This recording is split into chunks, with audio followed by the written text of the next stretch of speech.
श्री गुरुवे नमः। ओम गंगणपतये नमः। आज मेरे सभी परम पूज्य गुरुजन एवं अपनी भारतीय संस्कृत जो वेद परंपरा है उसमें रुचि रखने वाले सभी भाई और बहनों को आज सबके चरणों में प्रणाम करते हुए मैं अशोक कुमार मिश्रा अपने YouTube चैनल पर स्वर नाड़ी के बारे में आप लोगों को कुछ अंश दे रहा हूं। आप लोग इसको समझें और थोड़ा अध्ययन करें, लाभ उठावें। हमारे अंदर केवल एक ही जिज्ञासा है कि जो अपनी भारतीय परंपरा लुप्त होती जा रही, अपनी संस्कृति लुप्त होती जा रही, अपने वेदों का विज्ञान लुप्त होता जा रहा है, उसको हम पुनः क्यों ना अपनी समाज के सामने लावें। जो हमारे होनहार बच्चे पढ़े लिखे हैं, शिक्षित हैं, अच्छे तार्किक हैं, तो उनके अंदर भी एक रुचि पैदा हो। दूसरी चीज ये है कि ये मेरी कल्पना एक है, मैं अपने ही विचार रख रहा हूं, किसी दूसरे पर निर्भर नहीं रहता। अगर आज अपनी भारतीय परंपरा, भारतीय गूढ़ विद्याएं, गूढ़ रहस्य सब जो लुप्त होते जा रहे हैं, अगर वही चीज हमारे सिद्ध योगी जन, संत जन, गुरुजन थोड़ा सा रुचि लें, क्योंकि उनको ज्ञान है, तो आज जो स्थितियां पैदा हो रही देश में, इस विज्ञान के माध्यम से सब कुछ कंट्रोल किया जा सकता है, सब संभव है।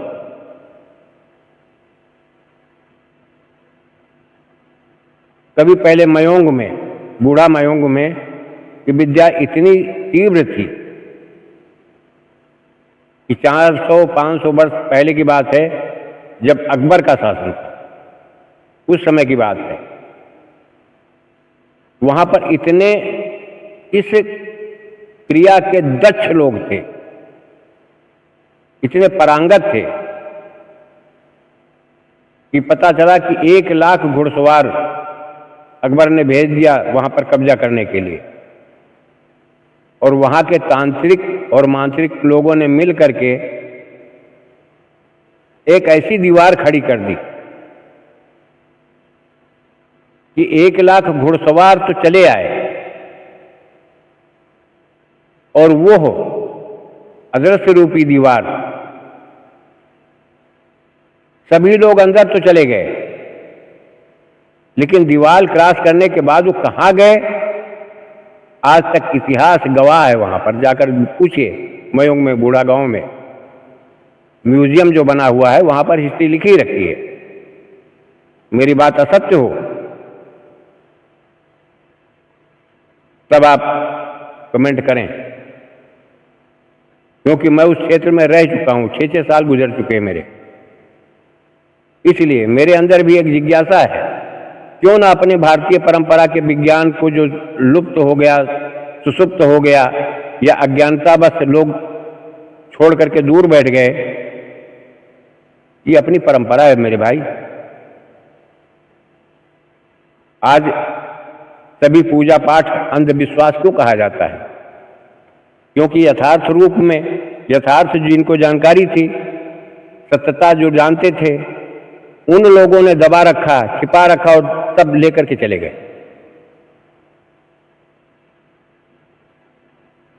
मैंने जो खोजा है, मैं खोजी प्रवृत्ति का व्यक्ति हूं, जिसमें मुझे सच्चाई दिखती है, मैं उतना ही बोलता हूं, उतना ही मानता हूं, उतने पर ही ध्यान देता हूं, उसी की साधना करता हूं, प्रकट से हट करके कुछ नहीं। मैं अंधविश्वास को बढ़ावा नहीं देता। लेकिन मैं यथार्थ चाहता हूं कि मेरे पेट में अगर दर्द है तो उस डॉक्टर की वो दवा चाहिए, ऐसा डॉक्टर चाहिए जो मेरे दर्द का इलाज कर सके, तुरंत आराम कर सके। ठीक पूजा पद्धति भी वही है, विज्ञान वो भी है, ये साइंस है, इसको साइंस कहा गया। वो विज्ञान वो भी है, वो भी साइंस से अपना है पुराना।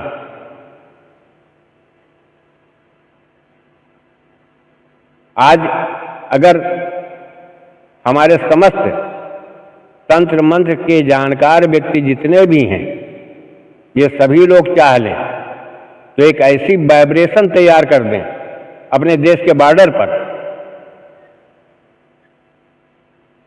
कि शत्रु को पता ही न चले, वो गुमराह हो जाए। लेकिन क्या है, मेरी जिज्ञासा ही तो है। आज किससे कहूं ये सब बातें? मुझे भी दर्द होता है जब किसी मां का लाल वहां से तिरंगे झंडे में लिपट करके आता है। मैं चैलेंज देता हूं जितने तंत्र मंत्र करने वालों को, है क्षमता तो बनाओ एक समूह, करो इसका प्रयोग। जब परकाया प्रवेश का प्रमाण है अपने वेदों में, अपने शास्त्रों में है, किसी की मानसिकता को मोड़ देने का प्रयोग है, तो इन चीजों का प्रयोग आप 4 पैसे कमाने के लिए, गरीबों को लूटने के लिए क्या बैठे हो? क्यों नहीं दिखाते हो अपना हाथ? अपनी विद्या का चमत्कार दिखाओ, इस तरह से दिखाओ कि जो देश का कल्याण हो। देश को विभाजित करने वाली शक्तियां जो है मुंह खोकर के बैठ जाएं। करो इलाज, करो अपने तंत्र का प्रयोग।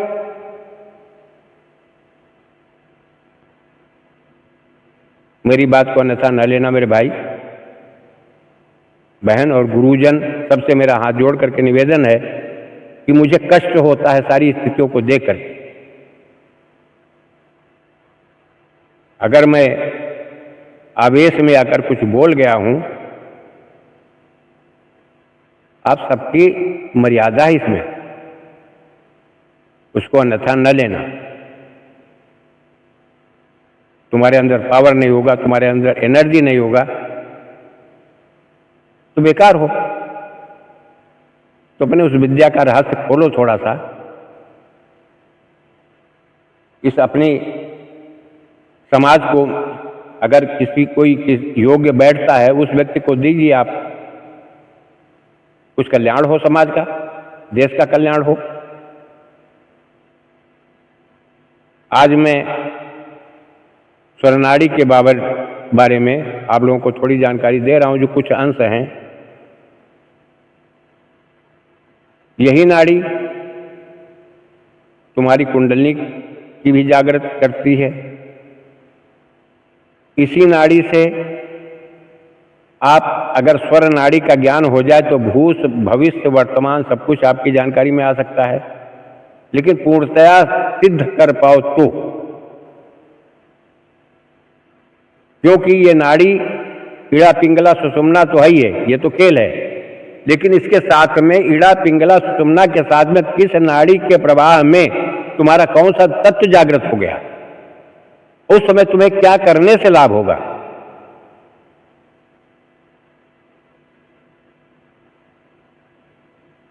ये जानकारी अवश्य होनी चाहिए आप लोगों को। मेरी भी कुछ अवस्था आ चुकी है, मैंने देखा कि शरीर तो छूटेगा ही एक दिन, लेकिन जो जानकारी मुझे, जो अनुभव है, जितना ज्ञान मुझे है, मैं समाज को दे करके जाऊं, कुछ लोगों की तरह समेट करके मेरे सीने के साथ न दफन हो जाए, इस कारण मैं इस पर बोल रहा हूं। पहली है चंद्र नाड़ी। देखिए सभी क्रम जितने भी हैं, इसमें आप कतई ये मत सोचिए कि पहले सूर्य नाड़ी राइट से चलती है, दाहिने से चलती है, लेकिन नहीं, जहां योग की बात आती है, संयोग की बात आती है, मुद्राओं की बात आती है, तो सारी क्रियाएं ये विपरीत क्रम से ही चलती हैं। जैसे कि गुरुत्वाकर्षण क्या होता है? ऊपर कोई फेंकी हुई चीज वस्तु स्वभावतः गुरुत्वाकर्षण के कारण ही वो नीचे आती है। लेकिन इसमें क्या होता है? नीचे से ऊपर जाना, नीचे से ऊपर को प्रभावित करना, इसका क्रम ये चलता है।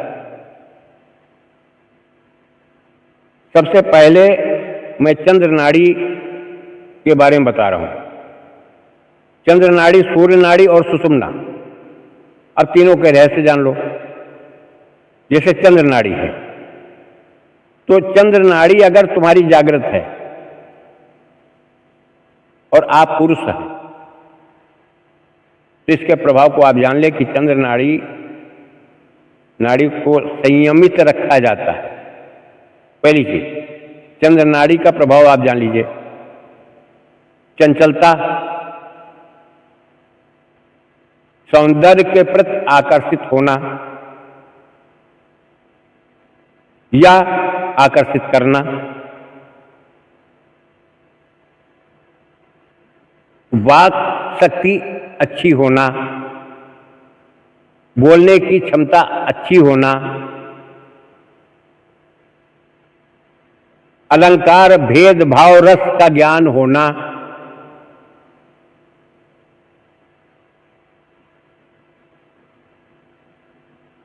अपने और अपने परिवार के बारे में हमेशा अच्छे विचार रखना, हर किसी को अपना बनाना, ये सारे लक्षण चंद्र नाड़ी के होते हैं। अब इसमें कमी क्या होती है कि जिसकी चंद्र नाड़ी जागृत रहती है, मैं स्पष्ट खुले शब्दों में बोल रहा हूं और इस चीज का ध्यान देना, मेरी बात को अन्यथा न लेना, बुरा मत मानना। चंद्र नाड़ी जिसकी जागृत हो जाती है उसका एक नहीं मालूम कह नहीं सकता मैं। ऐसा व्यक्ति कई लोगों के साथ संबंध रखने वाला होता है, कलंक लगता है जीवन में। कभी ऐसी स्थिति आ जाती है कि जिंदगी उसकी दांव पर लग जाती है। चंद्र नाड़ी का ये भी प्रभाव है। अब स्वास्थ्य संबंधी समझ लीजिए चंद्र नाड़ी का प्रभाव। चंद्र नाड़ी जिसकी जागृत रहेगी उसको सीने से श्वास संबंधी, फेफड़े संबंधी कोई ना कोई दिक्कत अधिक होगी। जल्दी जल्दी सर्दी हो जाना, जल्दी जल्दी जुकाम होना, जल्दी जल्दी बुखार आना, खांसी हमेशा बनी रहना, नज़ला अधिक बना रहना, अंत में श्वास का रोगी हो जाना, क्षय का रोगी हो जाना, ये इतने दोष भी हैं इसमें। अब रही सूर्य नाड़ी की बात। भाई मेरे सूर्य नाड़ी जागृत जिसकी हो गई, 24 घंटे में जिसकी 12 घंटे सूर्य नाड़ी जागृत रहती है, उसका प्रमाण ये है ऐसा व्यक्ति देश पर शासन करने वाला होता है, विदेशों तक उसका भ्रमण होता है, उसकी वाक्पटुता इतनी अच्छी होती है जिसका कोई जवाब नहीं, उसकी वाणी में इतना ओज होता है कि सुनने के लिए लोग आतुर रहते हैं, शब्दों में वो प्राण शक्ति रहती है, इतने गंभीर शब्द ऐसे व्यक्ति के होते हैं कि अगर सामने वाले पर या किसी देश पर या किसी देश के राष्ट्रपति के सामने सम्मुख खड़ा होकर ऐसा व्यक्ति बोल देता है, उसकी बात का कोई काट नहीं कर सकता। ये सूर्य नाड़ी के लक्षण। अब सूर्य नाड़ी का एक और प्रभाव होता है, वो भी जान लीजिए, जो स्वास्थ्य संबंधी है। ऐसा व्यक्ति विरक्तता ज्यादा पसंद करता है, ज्यादा घुलता मिलता नहीं है, अपने मन का मालिक होता है, बहुत कम बोलने वाला होता है,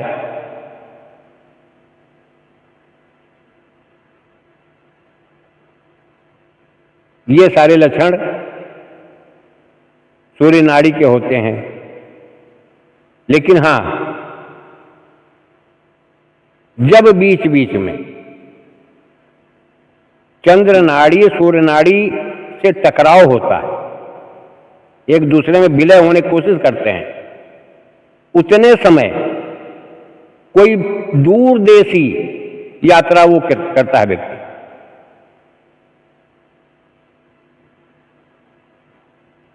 ये दोनों नाड़ियों के आपस में मिल करके हटने का लक्षण है।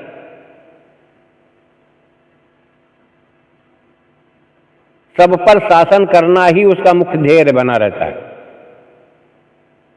अपने हित में, अपने देश के हित में, अपने समाज के हित में, अपने परिवार के हित में हमेशा वो हित ही सोचता है, लेकिन उसके शत्रु बहुत अधिक होते हैं। ये सूर्य का प्रभाव है।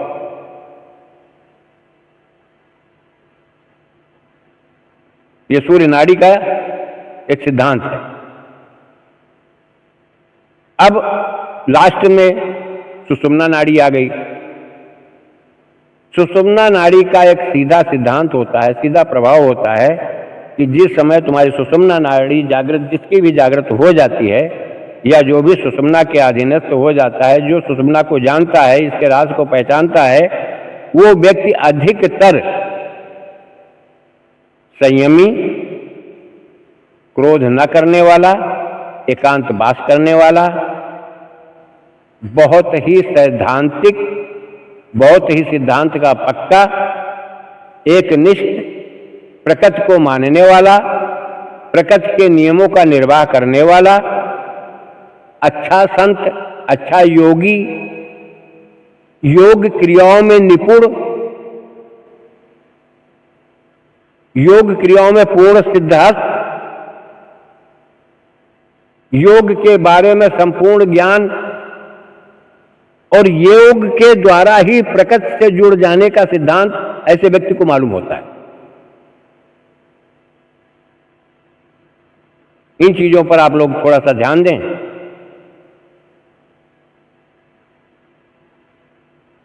मैंने आज जो स्वर नाड़ी के बारे में मैंने जितना अनुभव किया अपने जीवन में,